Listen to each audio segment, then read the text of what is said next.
Enough? I told the empty kitchen. I'm done financing your lessons, son. Class is over. The words hung there with the steam off my diner coffee. Cheap and black, the way Eleanor drank it before the cancer took her. 66 isn't old where I come from. It's just long enough to learn the rules. You set your boundaries, you keep your books straight, and you don't let anyone, family included, move the goalposts on your lawn. Before we continue, please subscribe to the channel and let us know where you're listening in the comments. Name's Preston Fox. I moved out of Manhattan when the market stopped needing my eyes on ticker tape and started needing kids who think a candle chart is scripture. Doesn't matter. I made my money the boring way. Due diligence, risk hedged, receipts kept. This little colonial on Sycamore Lane is paid off. HOA likes me because I edge the grass, and the neighbors wave because I wave first. Quinn next door, bricklayer's hands. Sunday smoker. Brings his mud over to steal the ball I pretend I can still throw straight. It's quiet. Pieces of currency, too, on my refrigerator. I keep 3 things under magnets shaped like a trout. Eleanor's grocery list in her loop hand. A photo of my boy Nolan at 11 in a Yankees cap. And a carbon copy of a cashier's check for $500,000. That last one is my favorite piece of paper. It's the exact shade of blue that tells you someone took their time and did the right thing. Not a gift. A loan. Dates, terms, signatures, 2 witnesses. My handwriting is neat when money is involved. Nolan wasn't always trouble. Smart, restless. Big ideas. He married Nyla, who has the kind of smile that photographs well in lease convertibles. They called it a startup. I called it a business if it could make payroll for a year. When the boy asked me for capital to buy a house and seed the dream, I looked him in the eye the way I used to look at CEOs before a trade. We'll do this by the book, I said. No slippage. He signed without blinking. I thought that meant something. On a Wednesday that smelled like cut grass and rain, the landline rang, the old one, because I still like how a real bell sounds when a choice is on the line. I clicked my pen out of habit. Numbers behave when the pen's open. Dad. Nolan's voice had confetti in it. Amazing news. We sold the place. 800. Good. I said, send the payoff wire. We'll square the balance and interest. I'll even waive the penalty. Silence. The kind that tells you the punchline is going to cost you. So listen, he said, swallowing air. I gave the lump to Nyla. She's got, plans, branding, travel to meet investors. We're going lean, and it doesn't make sense to throw cash at rent while we scale. So we'll crash with you a bit. Family. I looked at the blue copy under the trout, then at Eleanor's list. Milk, eggs, gentleness. My fingers found the ridge where the paper had been torn from the book. You what? It's temporary, he rushed. Couple months max. We're already in the car. Nyla's packing the Vitamix. From the background came her voice, bright as a ring light. Tell him we're 20 minutes out, and he'll love the new luggage. Nolan. I said, and the name felt like a coin on my tongue. The money wasn't a gift, and this isn't hostile. Come on, Dad. He laughed, the way a man laughs when he believes the answer's already yes. You know you don't need it. It's legacy. You always said family first. Family first. I said, not freeloaders. He sighed, small and ugly. We'll talk in person. You'll see. Nyla says you're just set in your ways. A gust rattled the storm door. Across the street, Quinn hosed down his driveway, gave me the 2-finger salute a man gives another when he senses a front moving in. I nodded back, put the pen down, and opened the bottom drawer where I keep things worth keeping. Ledgers, stamps, the card of a lawyer named Orion whose handshake feels like a contract. Turn around. I told my son, wire the money. The line crackled. Then Nolan's voice, hardening. Dad, we're almost there. Headlights swung across my living room like searchlights combing the past. The deadbolt felt heavy under my palm. Somewhere outside, an engine downshifted, hungry, and as I reached her lock, a horn chirped twice in my driveway, like a victory lap before the game even started. The knock didn't sound like family. It sounded like someone testing the strength of the doorframe. 3 hard raps, followed by Nyla's voice pitched high, sugary sarcastic. Open up, Preston. Your kids are home. I pulled the door wide.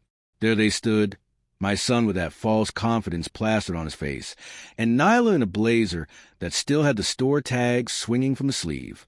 A mountain of designer luggage at their heels. Not suitcases for a short stay, cargo for a siege. Surprise, Nolan said, grinning like a man who just threw the dice and thinks the table is rigged in his favor. Not surprised, I said, leaning on the jam, just disappointed. Neighbors love a spectacle, and Sycamore Lane is no different. Curtains shifted. Quinn lingered by his mailbox, whistling low like he already knew he was about to witness a chapter worth retelling at the cookout. Nyla pushed past Nolan, hauling a roller bag over my threshold, as if ownership traveled with wheels. We'll take the guest room upstairs. I'll need closet space. And that little sunroom? Perfect for content shoots. She snapped her fingers toward Nolan. Babe, grabbed the juicer. I didn't move. I didn't shout. A man who's traded billions learns restraint before rage. I simply set my hand on the door and let the silence work. Nyla turned and finally met my eyes. She expected a tired, old widower grateful for company. Instead, she found ledger steel. You don't live here, I said evenly. Not today, not tomorrow. Nolan coughed a laugh, glancing around the entryway like a realtor showing a property. Dad, come on. You've got all this space. It's dead without family. Think of it as the pivot, just until the startup scales. Pivot all you want, I said, but not on my floors. That's when Nyla pounced. He gave us the money, she declared loud enough for Quinn to hear across the lawn. $500,000. Who give that kind of money and calls it a loan? He's rewriting history because he's bitter. You can't evict your own blood, Preston. What will people think? The wind shifted, carrying her words across the street like confetti in reverse. I felt heat on my neck, not from shame but from fury at how casually she twisted the truth. The check copy under the trout on my fridge might as well have been scripture. You've had your say, I told them.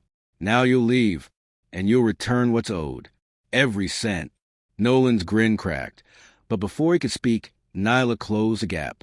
Her perfume was expensive and loud, like she bathed in defiance. She raised her hand, sharp, practiced, and in front of Quinn, in front of the twitching curtains of Sycamore Lane, she slapped me. Hard. The sound cracked through the neighborhood like a starter pistol. The world froze. Quinn dropped his mail. The dog barked. Even the breeze seemed to hold its breath. My cheek burned, not from the sting, but from the public weight of it. That wasn't just a slap. It was a declaration. Old man, you don't matter anymore. I didn't raise my hand. I didn't step back. I did the one thing that terrifies people who live on chaos. I smiled. A slow, deliberate smile that promised accounting. Nyla sneered, mistaking composure for weakness. See, she hissed to Nolan. He won't fight back. I met her eyes and said, No, I won't fight. I'll settle accounts. Behind me, the phone on the wall rang once, then again, insistent. Orion's card was still in my drawer, waiting. Some debts are collected in fists, others in courtrooms. And as Nolan bent to carry another bag inside, I turned toward that ringing phone, already knowing which currency I'd choose. The phone's ring cut sharper than Nyla's slap. I let it sound twice more, then picked up Fox Residence. Preston? The voice was smooth, measured. Orion Stillwell. Attorney. Neighbor 3 streets over. Man with a memory for dates and an intolerance for dishonor. We played golf once years back, and he beat me by 1 stroke without ever bragging. That's the sort of man you want with you in court. You sound like someone who's just had his patience tested. Patience expired, I said. My cheek still throbbed, but my voice stayed level. Remember that loan I told you about? $500,000. Paperwork neat. Witnesses. All clean. I remember. You want enforced. They've mistaken my silence for weakness. They're in my house. Bags on the floor. And she struck me in front of the block. There was a pause, the kind where you can hear a man shifting his pen to the fresh page of his notebook. Then it's time to remind them that paper outlives tempers. Do you still have the canceled check? Fridge door. Never left my sight. Good. Keep it there. I'll draw up the complaint tomorrow. We'll go after principal, interest, and damages. They'll try to spin it as a gift. You'll bury them in documentation. The line clicked dead, efficient as a gavel. I hung up slow, savoring the certainty. Behind me, Nolan and Nyla bickered in stage whispers, the kind meant to make me believe I wasn't hearing.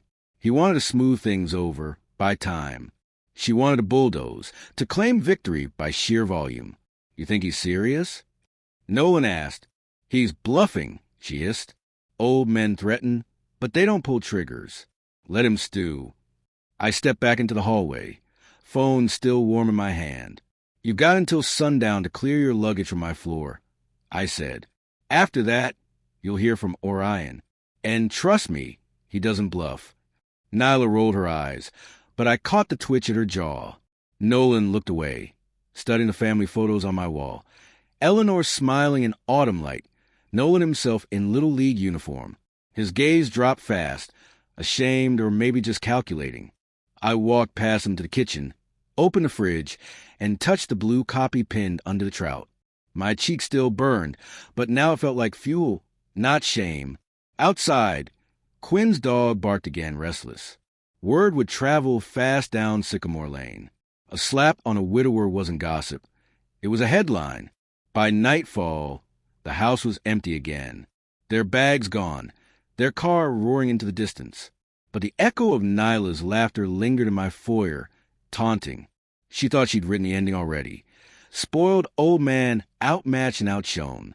I poured myself 2 fingers of bourbon, neat. The glass caught the lamplight, amber like a warning flare. I raised it toward Eleanor's photo. They'll learn, I told her. On my terms, in my arena. The ice cracked loud in the silence. Somewhere down the block, Quinn's screen door slammed. Tomorrow would bring lawyers, filings, paper trails. But tonight was just the quiet before the reckoning. And as I drained the last drop, I knew the next time Nyla raised her hand, it wouldn't be in triumph. It would be to shield her face from the judgment barreling straight at her.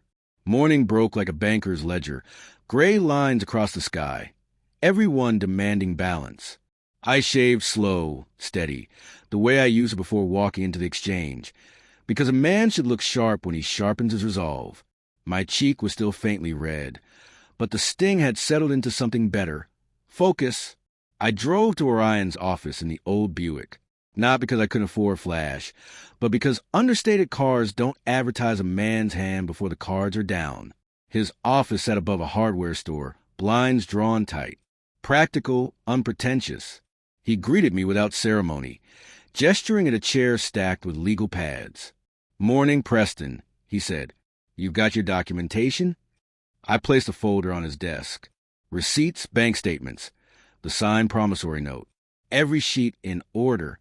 I'd lived my life believing memory can fail, but paper never lies. Orion leafed through, nodding once for every nail driven into Nolan's coffin.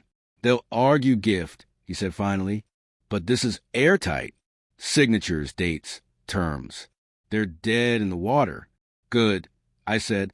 I don't need blood, just balance. He leaned back, eyes sharp. You'll get both. And once the case is filed, it's public.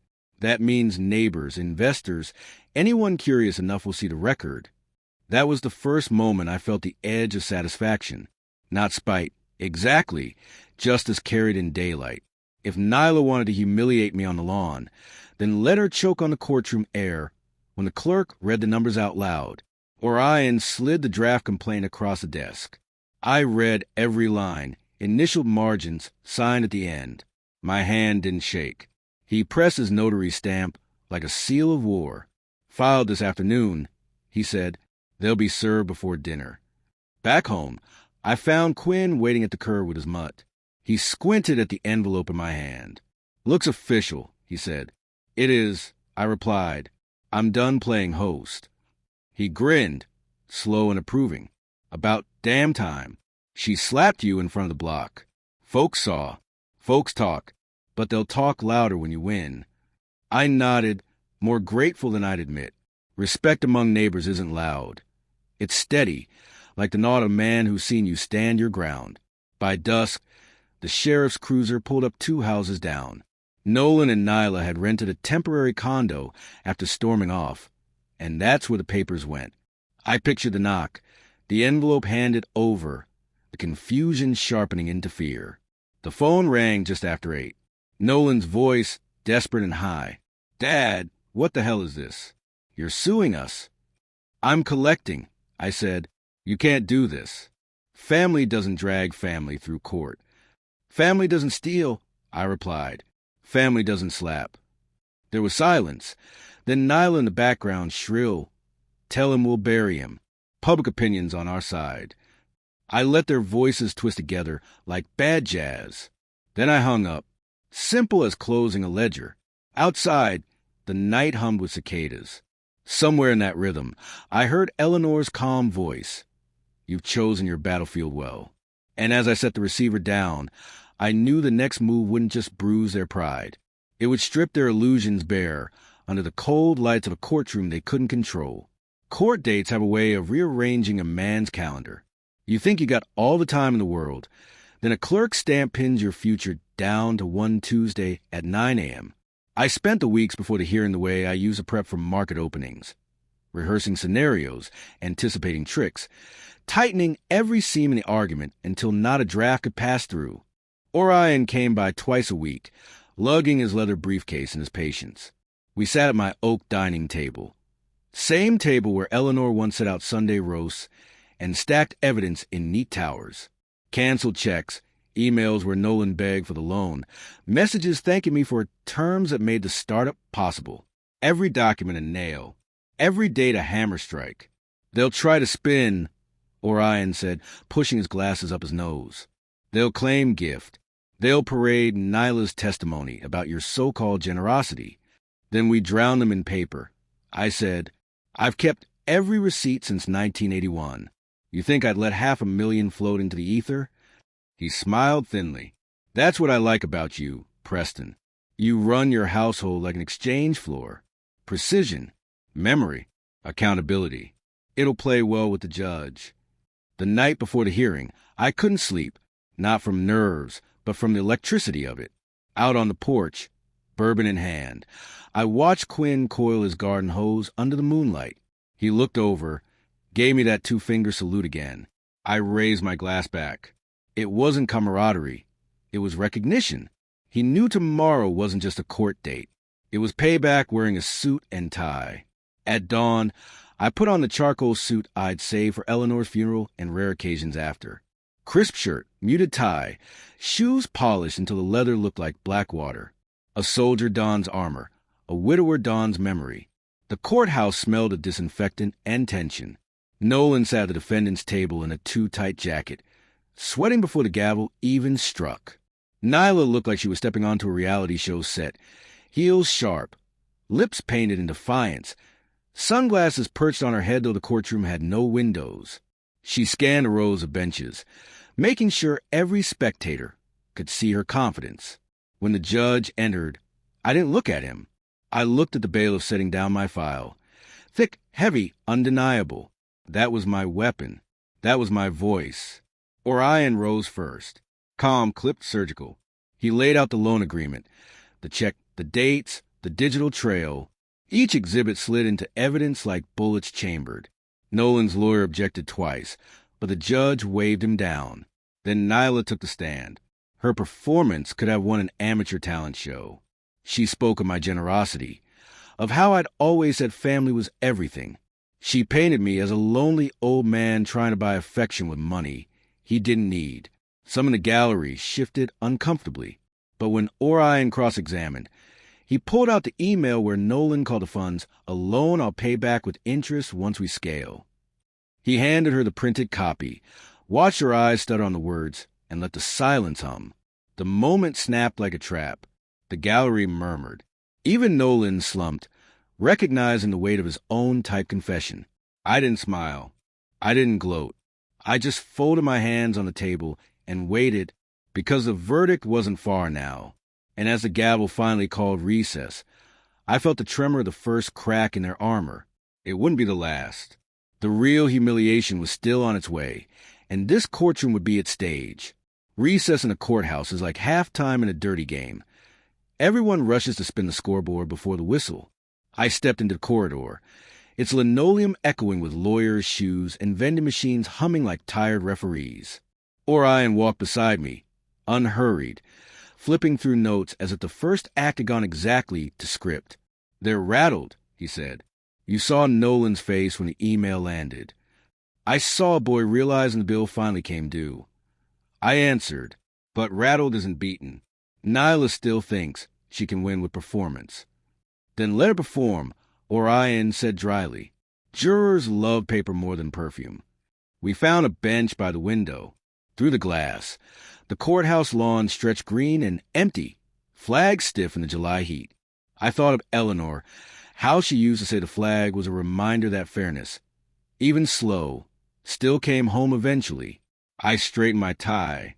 "This isn't just about money," I told Orion. "It's about reminding them that some lines don't get crossed." Down the hall, I caught sight of Nolan pacing. He looked smaller than I remembered, his shoulders hunched, his eyes darting for exits that didn't exist. Nyla, meanwhile, worked the corridor like a red carpet, laughing too loudly, flashing her jewelry, talking into her phone about branding opportunities. She wanted the crowd to see her as untouchable. Quinn had slipped into the gallery for the afternoon session. Ball cap in hand, clothes still carrying the smell of fresh-cut grass. He nodded to me from across the hall, a quiet show of solidarity. Word had spread on Sycamore Lane. Neighbors wanted to see if the slap that echoed on the block would echo in front of the judge. When we reconvened, Orion called me to the stand. The oath felt heavy but clean, like tightening a final knot on a rope. He guided me through the story. The request of the loan, the terms, the signatures, the checks, the promises. No embellishment, no theater. Just a man who kept records. Then it was their lawyer's turn. He tried to paint me as a bitter widower, clinging to control, punishing his son for independence. He asked why I hadn't simply forgiven the debt. I looked straight at the jurors. Because forgiveness isn't the same as forgetting. And forgetting $500,000 isn't generosity. It's negligence. The room stilled. The lawyer shuffled his notes, retreating sooner than he meant to. But the coup de grace came when Orion called up the wire transfer records, money leaving my account, entering Nolan's, then almost immediately funneled into Nyla's personal luxury purchases, designer handbags, resort bookings, a down payment on a convertible. The gallery murmured like a hive disturbed. Nyla's smile faltered for the first time. The judge raised a hand for silence, but the damage was done. The narrative had shifted.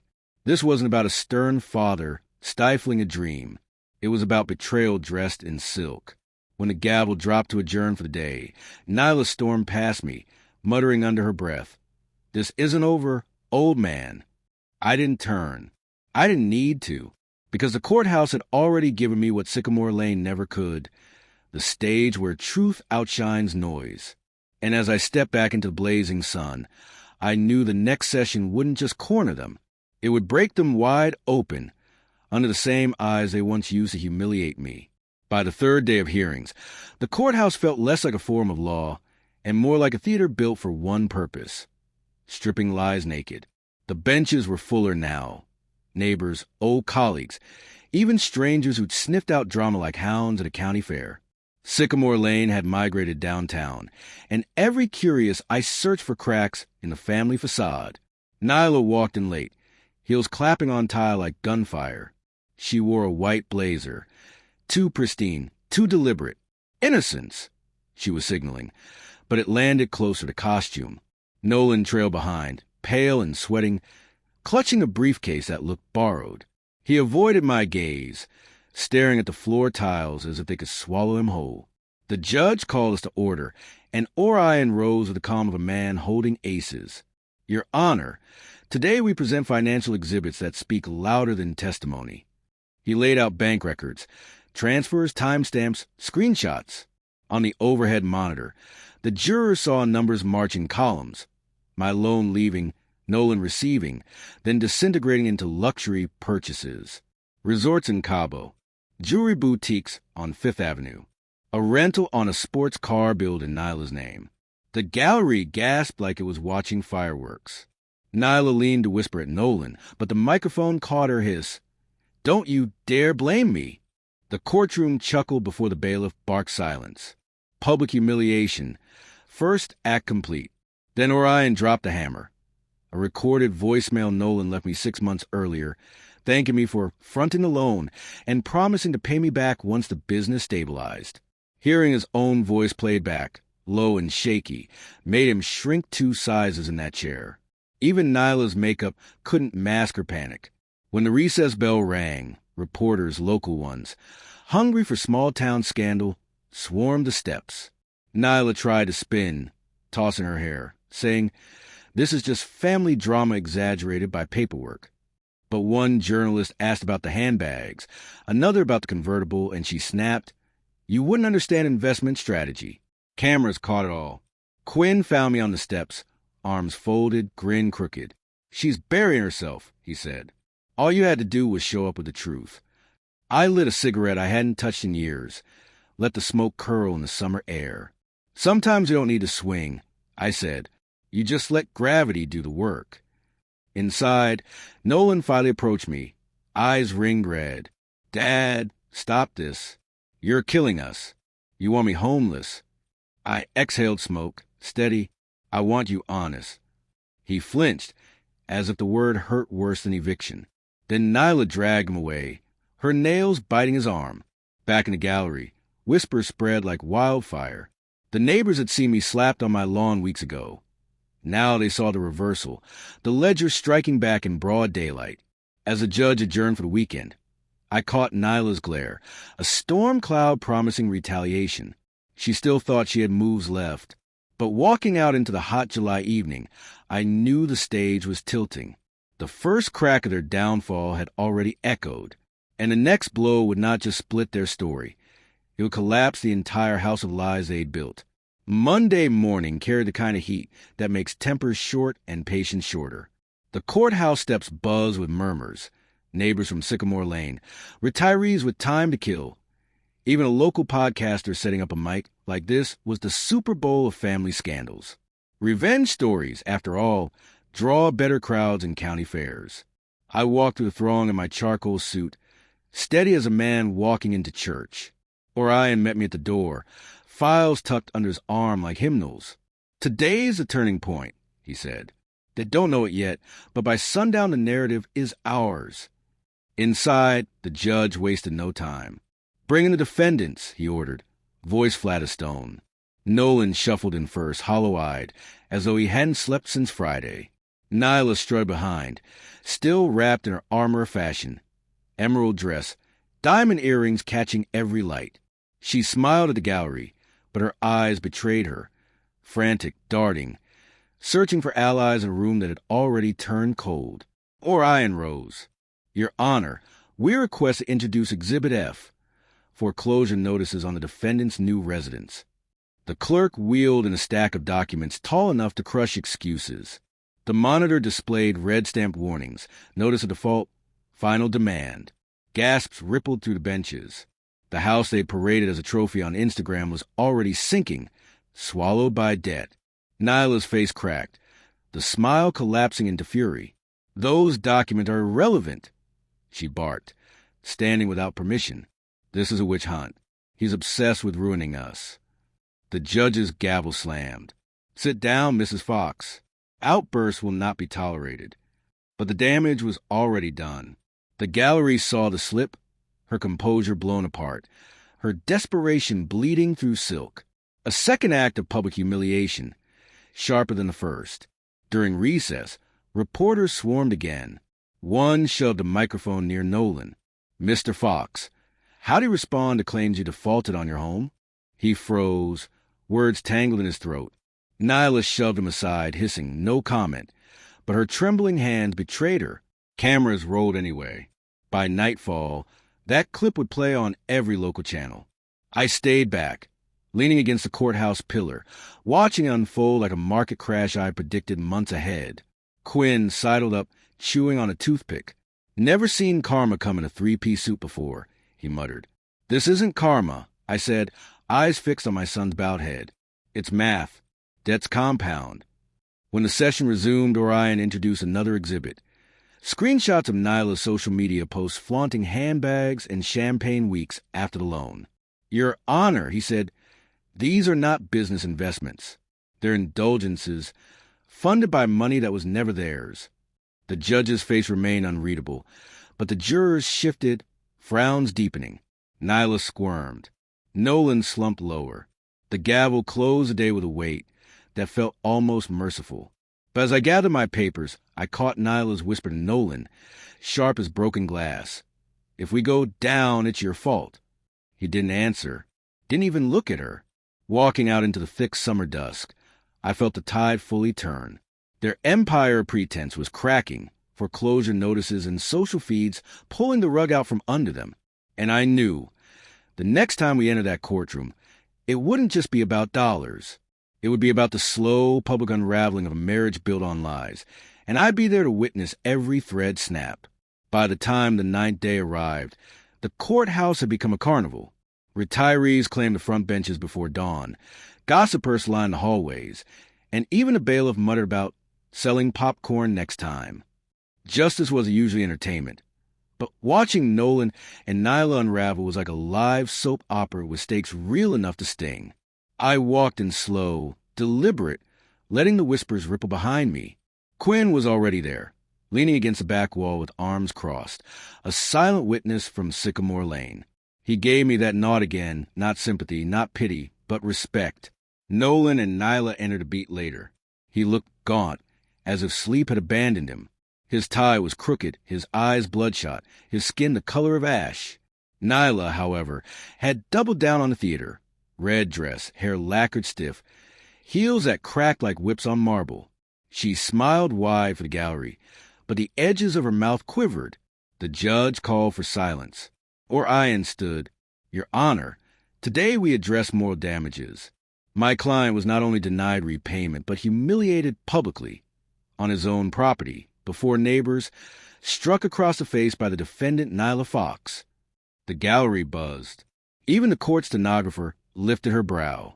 Orion let the murmur rise, then produced sworn affidavits from Quinn and 2 other neighbors. Each statement described the slap in detail. Time, place, the sound echoing across the street. Nyla's composure shattered. This is absurd, she shouted, standing. It was a family argument, a misunderstanding. He's exaggerating. Orion didn't flinch.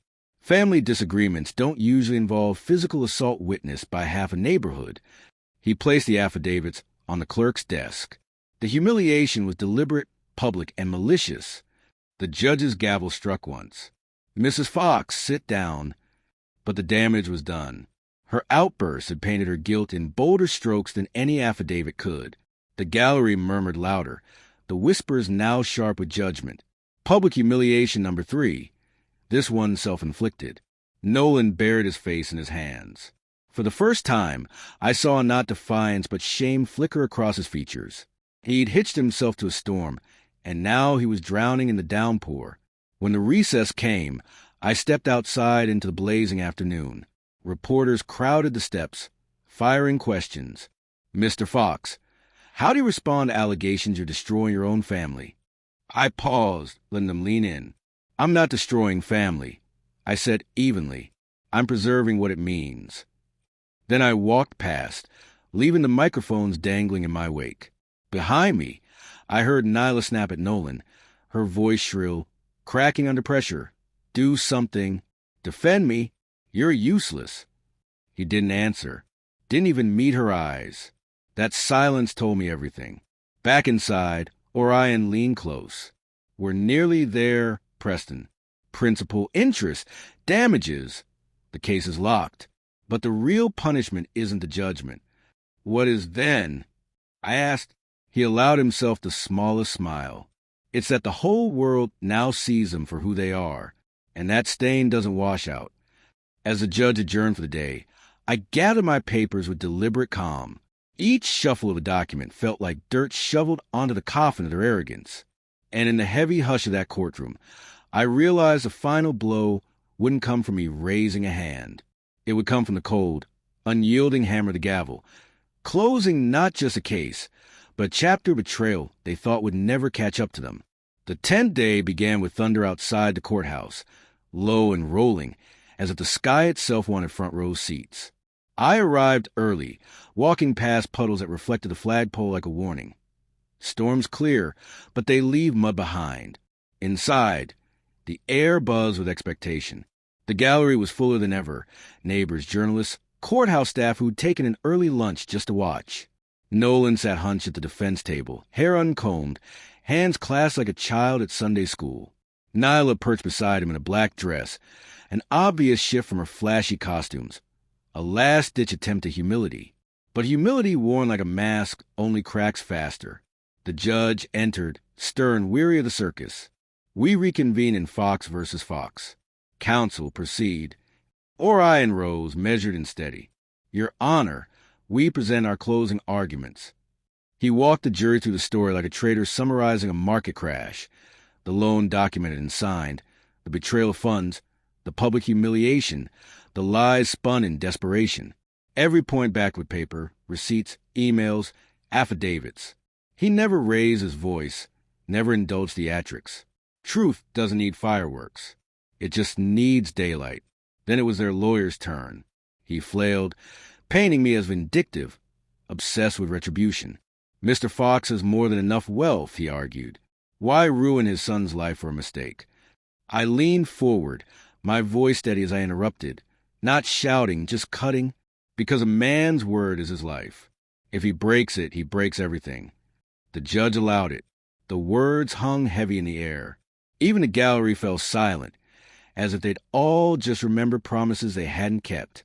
Nyla whispered furiously into Nolan's ear, but he stared blankly ahead, lips pale. Whatever script she had written for him was ash now. The judge's gavel struck once. We will recess until verdict. The jury filed out. The room exhaled.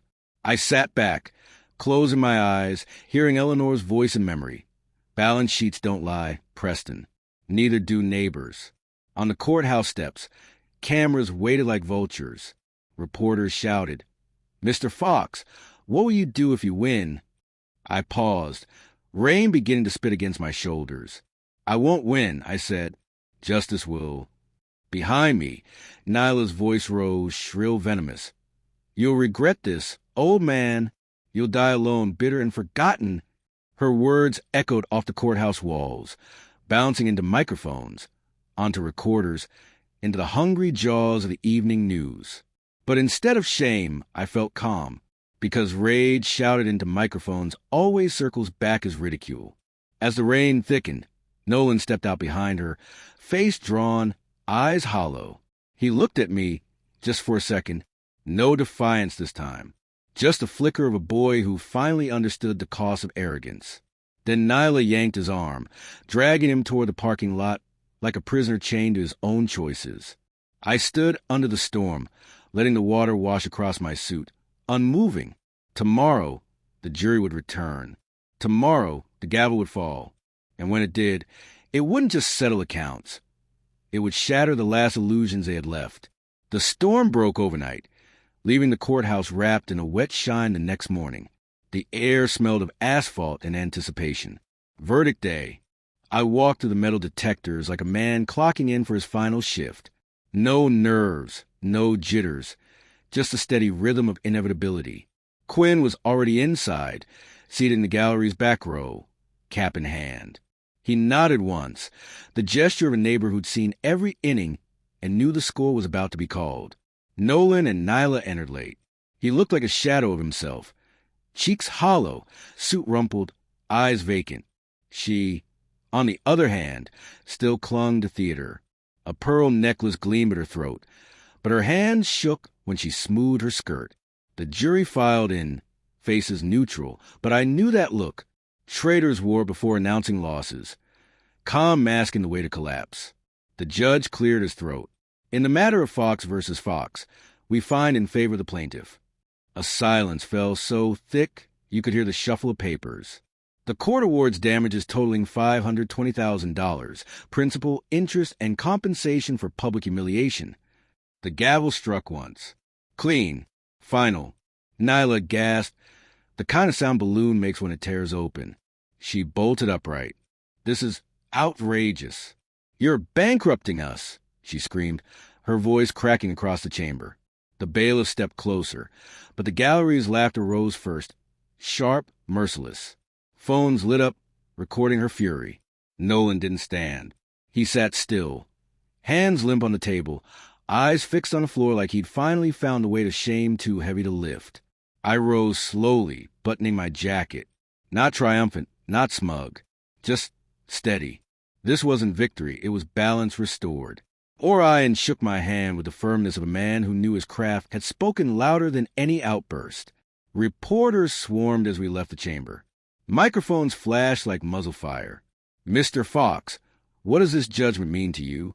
I paused on the courthouse steps, the wet stone reflecting the gray sky above. It means a man's word still matters, I said.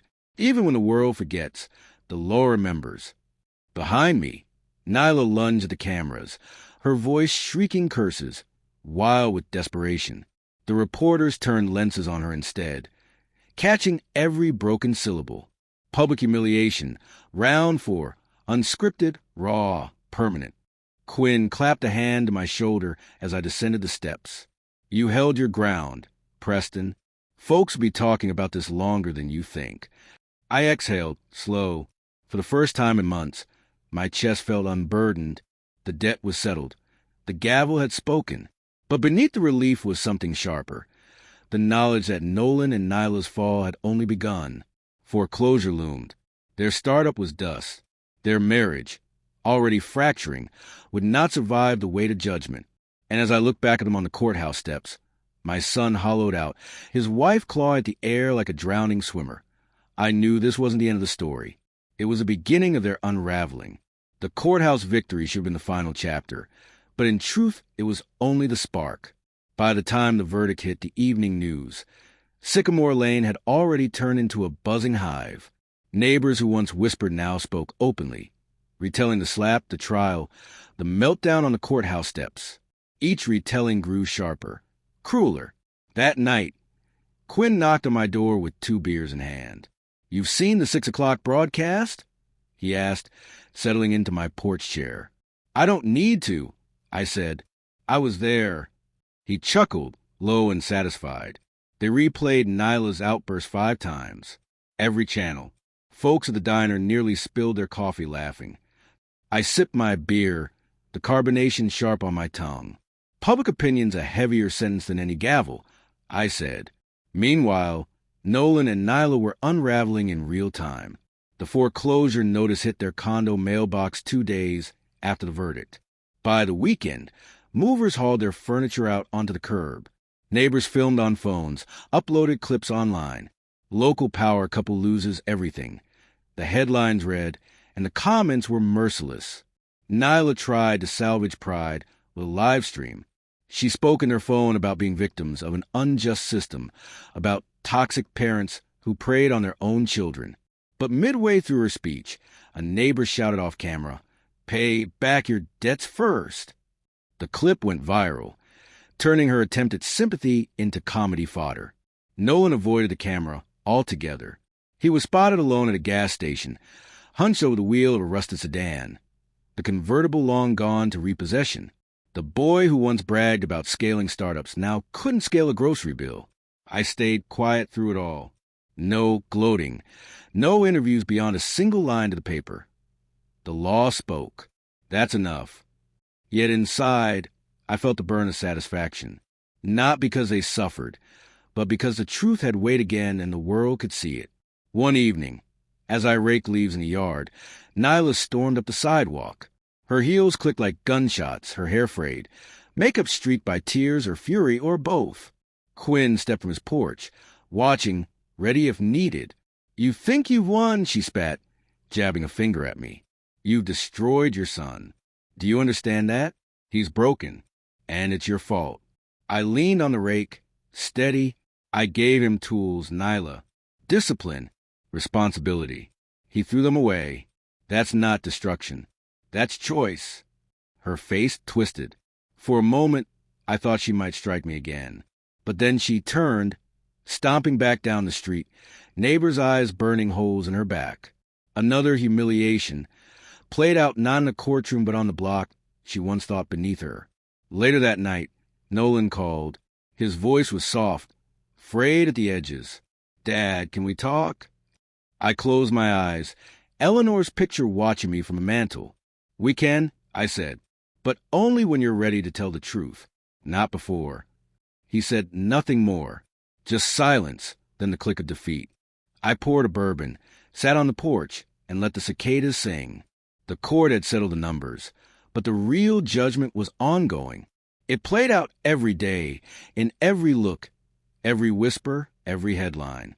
And as I raised a glass, I knew their fall wasn't finished. The deepest cut was still to come, when they realized the world they'd built on lies had no foundation left at all. By August, the cracks had widened into canyons. The foreclosure was final. The condo emptied. Nolan and Nyla, once the couple that flaunted brunch photos in designer bags, were now reduced to couch-surfing rumors whispered across town. Neighbors spotted them dragging suitcases into cheap motels, their fall as public as their arrogance once was. Sycamore Lane relished the gossip. At the corner cafe, I overheard retirees replaying the story like it was a ball game they'd all attended. The slap, the trial, the outbursts. Quinn told me someone had even written, "Pay your debts," in chalk outside the courthouse. Justice doesn't just echo, it leaves graffiti. One Saturday, I drove past a pawn shop downtown and saw Nolan's old Yankees cap in the window.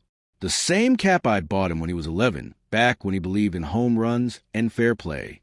My chest tightened, not with pity, but with recognition of the distance between that boy and the man who sold his memories for gas money.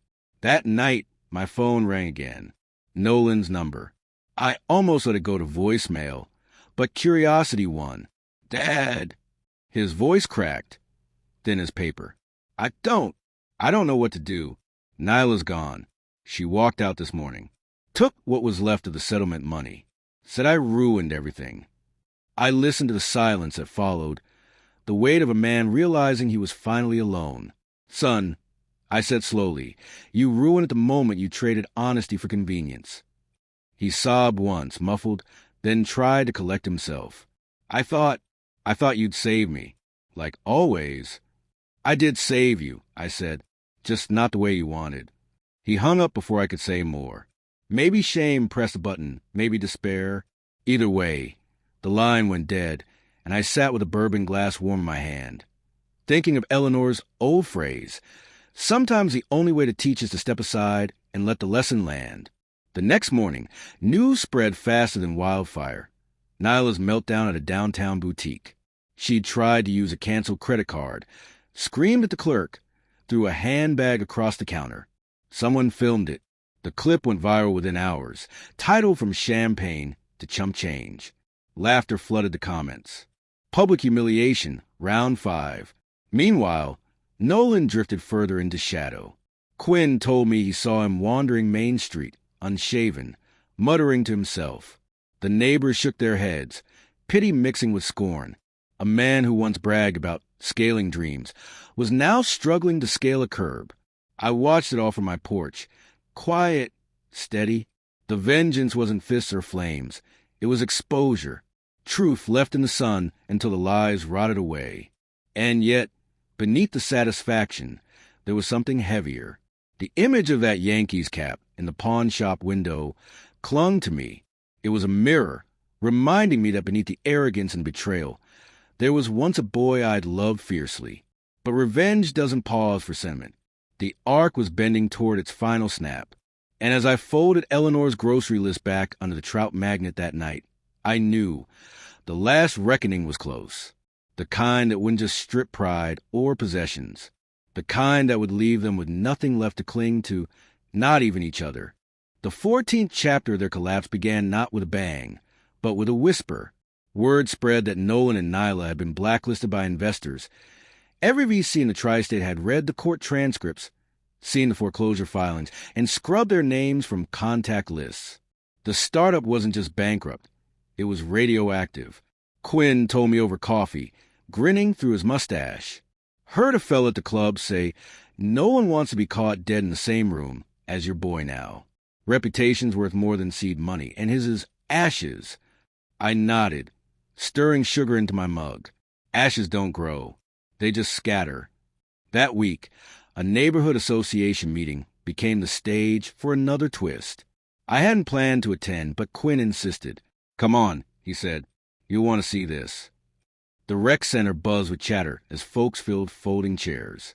Midway through, the doors banged open. Nolan and Nyla slipped inside, late and disheveled.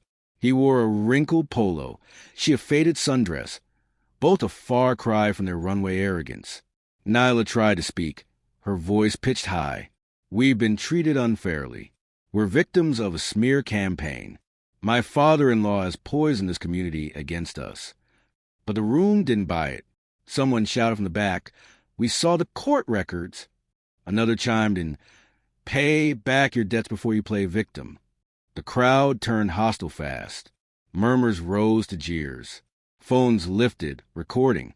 Nolan tugged at Nyla's arm, urging retreat, but she doubled down, shouting, you're all small-minded. You envy us. That was her final mistake. Laughter exploded.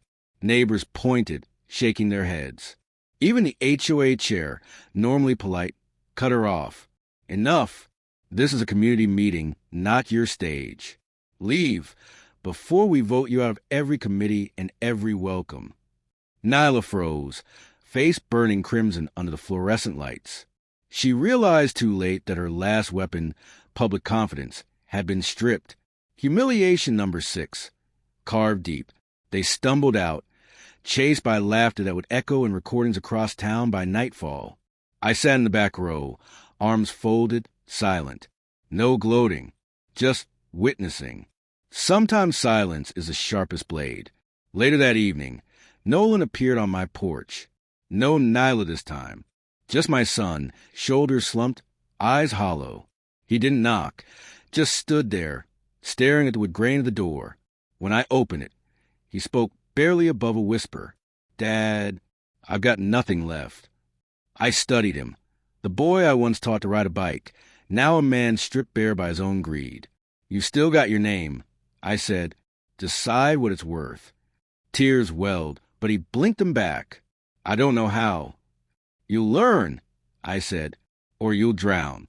But either way, it won't be on my dime again. He nodded, a broken motion, then walked back into the night. Alone. I closed the door, leaning against the frame. My cheek tingled with memory of that slap weeks ago. Only now it no longer burned. It felt like a scar sealing shut. But the story wasn't over. Not yet. Nyla still had venom left, and venom never dies quietly. The reckoning would come soon, final and irrevocable. And when it did, it would close the book, not just on betrayal, but on the illusion that had blinded them both for so long. The 15th act began with silence, an unnatural hush over Sycamore Lane. No more shouting matches from borrowed condos.